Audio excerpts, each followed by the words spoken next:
E aí, pessoal, tenho só um recado rápido antes do vídeo de hoje começar. Eu fui convidado para dar uma palestra na Campus Party. A palestra de nome, tá aqui atrás de mim. Como encontrar a verdade no mar de mentiras da internet. Por causa daquela... Eu não quero citar nomes, mas por causa, digamos, de um certo dossiê que eu escrevi, o meu nome acabou rodando pela internet como o cara que pesquisa, que vai a fundo, que é cético, que não acredita nas coisas e tal, não sei o quê. E aí eu fui convidado a dar essa palestra na Campus Party, que vai acontecer entre os dia 31 de janeiro ao dia 5 de fevereiro. Então a minha palestra está criada aqui, o site aqui atrás, eu vou colocar o link aqui na descrição. Se você quiser que eu vá para o evento, que eu compareça aí, trocar uma ideia com vocês e tudo mais, vote nessa palestra, porque eu preciso estar entre os 50 primeiros para então ser concretizada a minha ida para a Campus Party. Primeira vez na vida que eu vou para um evento assim, nunca fui para Campus Party, né? Não costumo ir para eventos de mídias sociais no Brasil, porque obviamente eu moro na puta que o pariu. Mas se você quiser me ver aí trocando ideia, vota aí nesse negócio. Link na descrição. Link na descrição. Eu perco muito foco, né? Vamos voltar para uma história que eu comecei a contar no outro vídeo sobre meu pai e tecnologia. E aí, pessoal, beleza? Sejam bem-vindos mais uma vez ao meu carro. São exatamente 10h55 da manhã, uma manhã ensolarada de sábado aqui em Calgary. Tá fazendo aqui 5 graus, tá de boa. Pra dezembro tá ótimo. Mas então, no último vídeo eu falei sobre meu pai trabalhar com tecnologia da informação e como isso me influenciou, tá influenciando agora os meus irmãos mais novos, no caso os irmãos do segundo casamento do meu pai, que também tem essa afinidade por tecnologia. Meu pai sempre trabalhou com tecnologia da informação. Nos anos 80 ele trabalhava para uma empresa chamada Cobra, Computadores Brasileiros, ou Computadores Brasil, um negócio assim, que hoje, me corrijam se eu estiver errado, é do Banco do Brasil. O Banco do Brasil comprou a empresa. Então, é foda que meu pai falava, quando criança eu ouvia muito meu pai falar sobre a cobra, e eu realmente achava que ele estava falando de uma cobra, mente de criança, né? Mas então, meu pai sempre trabalhou com computadores, né? Sempre teve computador lá em casa. Meus amigos do meu pai também eram amigos da empresa. E o meu pai, ele se amarrava muito em tecnologia desde moleque, ele me fala, na verdade. E obviamente ele acabou trabalhando com isso. Consequentemente, eu tenho muita familiaridade com computadores, porque eu cresci rodeado de computadores. Como muitos de vocês também, eu imagino, devem ter uma história semelhante. Eu imagino que muitos de vocês que me acompanham e curtem essa nostalgia de jogos antigos, computadores antigos e tudo mais, de repente teve alguma figura paterna na sua infância que também trabalhava nessa área, como foi o meu caso. Então sempre teve computador lá em casa, eu jogava no computador do meu pai desde moleque. Eu lembro que eu tinha o hábito, na casa tinha um computador, meu pai tinha um computador na época pré-Windows, isso 91, 92, né? Ele usava DOS e aí depois ele fazia o upgrade para Windows 3.1. E eu convencionei a pensar que a terminação .exe significava que aquilo era um jogo. Porque quando eu ia rodar os joguinhos, meu pai fez uma listinha, eu lembro ainda disso, mano. Meu pai escreveu uma listinha na mão dos jogos que eu podia jogar, né? Aí os comandos lá, né, do DOS pra chegar na pasta com os jogos. E aí eu vi que todos os jogos terminavam com EXE, né, de executável. Na minha cabeça eu pensava, EXE quer dizer que é jogo. E aí uma vez eu vi o Lotus 123, que se me falha a memória é um programa tipo Excel. Eu falei, Lotus 123, isso deve ser um programa de corrida, né, que tinha Lotus no nome e EXE.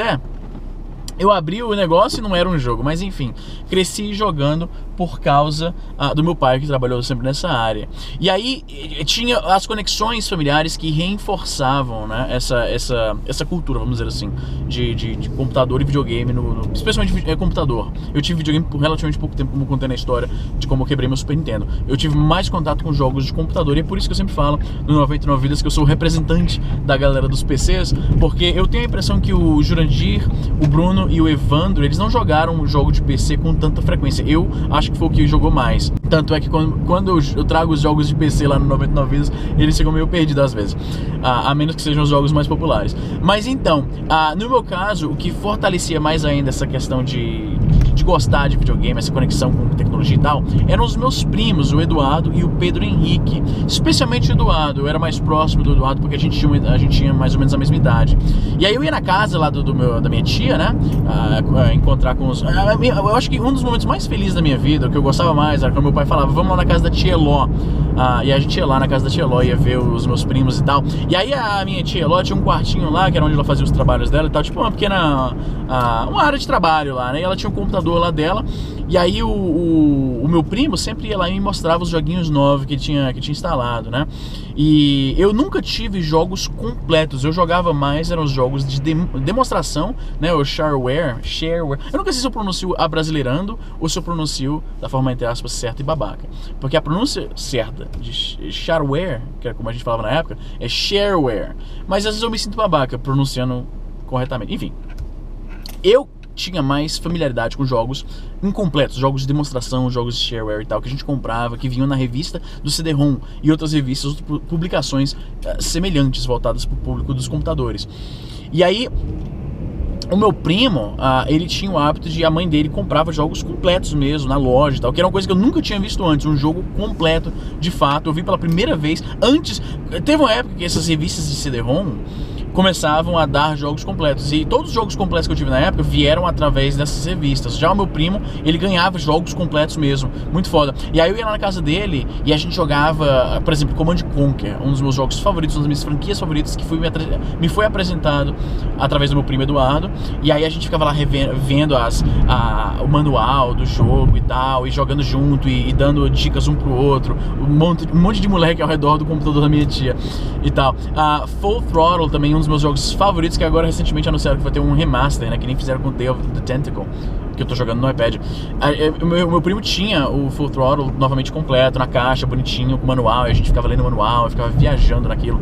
Era muito foda. Uma das minhas memórias mais felizes é isso, é de ir pra casa dos meus primos, a gente brincava lá. Uma das coisas que a gente fazia, eu lembro, a gente fazia altas coreografias de sabre de luz com cabo de vassoura, mano. Aí era... Eu não sei como é que eu nunca quebrei um dedo.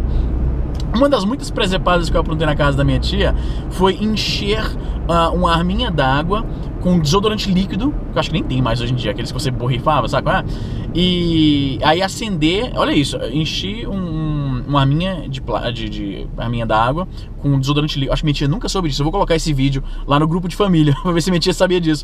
E aí a gente enchi com desodorante, peguei um cotonete, molhei com desodorante também, coloquei com uma liga elástica na frente da arminha, acendi com um isqueiro, e aí ficou basicamente um lança-chamas. Aí cada vez que eu apertava o gatilho e ele disparava lá um jato de desodorante, ele pegava no cotonete em chamas e fazia aquela labareda sensacional. E aí a gente ficou, os meus primos, meu irmão, a gente tava no banheiro lá dos meus primos e procurando alguma coisa pra queimar. E aí a empregada deles, no caso, fumava, e a gente, porra, vamos lá pegar uma caixa vazia de cigarro dela pra queimar aqui. E a gente ficou queimando a parada com um lança-chamas caseiro, brother. Como é que... Cara, teve ocasião que meus primos foram lá em casa, na época de... Acho que foi na Copa de 98, ainda lembro. E aí a gente ia nos botequinhos, né, da esquina e tal, pra comprar a bombinha, saca? Que no Ceará a gente chamava isso de rasga-lata. Eu sei que em estados diferentes tem nomes diferentes. E a gente ficava procurando coisa pra explodir, mano. Explodia caco caco de telha, tijolo de terreno baldio. Explodia... Mano, como é que eu sobrevivi a uma infância dessa? Puta que pariu. Mano, teve vez que meus primos foram lá em casa, acho que meu primo deve lembrar disso. A gente foi soltar pipa e a pipa enganchou. Ih, tem alguém se mudando aqui. A pipa enganchou no fio elétrico. Eu fiquei puxando pra ver se desengatava. E aí um fio acabou puxando e batendo no outro. E aí soltou uma faísca que o cara, a gente saiu correndo. Nem sei que fim levou. Cheguei em casa do meu pai. Mas é isso, essas lembranças de infância, mano, é o que mais eu lamento de morar fora. Morar fora do Brasil tem suas vantagens, é claro. Nem preciso dizer isso pra vocês, porque eu sei que muitos de vocês que assistem meu canal, pra muita gente morar fora do Brasil é tipo um objetivo de vida. E é bom morar fora do Brasil, tem várias vantagens, óbvio, mas ficar longe da família é uma parada que eu lamento muito. Eu perdi as formaturas, eu perdi os casamentos, eu perdi as festas importantes, eu perdi os momentos importantes de pessoas da minha família, e é foda. O único que eu não perdi, eu acho que foi em 2010 ou 2011, a minha prima Thalita, que é a irmã desses primos que eu citei, né, do Pedro Henrique e do Eduardo, ela ia se casar, e aí eu decidi que não, eu perdi tudo, né, porque também eu morei em Fortaleza por muito pouco tempo. Eu morei em Fortaleza de quando eu nasci até os meus 6 anos. Aí eu me mudei para Londrina, no Paraná, morei lá por 3 anos, voltei para Fortaleza em 94, no final de 93, começo de 94, e aí eu me mudei para São Luís do Maranhão em 99, no final de 99. Então eu morei na minha cidade natal por pouco tempo. Isso significa que eu tive pouco contato, relativamente falando, com os membros da minha família. Eu não tive contato adulto, por exemplo. com esses membros da minha família. E é uma parada meio triste. É uma parada que eu mais lamento de morar fora, é essa perda do contato e tal, contato frequente. Porque se eu morasse em Fortaleza ainda, muito provavelmente o meu primo Eduardo e o meu primo Pedro Henrique seriam meus amigos mais próximos. Porque a gente sempre teve muita afinidade nessa questão de gostar de tecnologia, e a gente tem uma idade mais próxima, né? Mas enfim, cheguei na casa do meu pai, vou aqui brincar com os moleques aqui. Vou ficando por aqui e até a próxima, gente.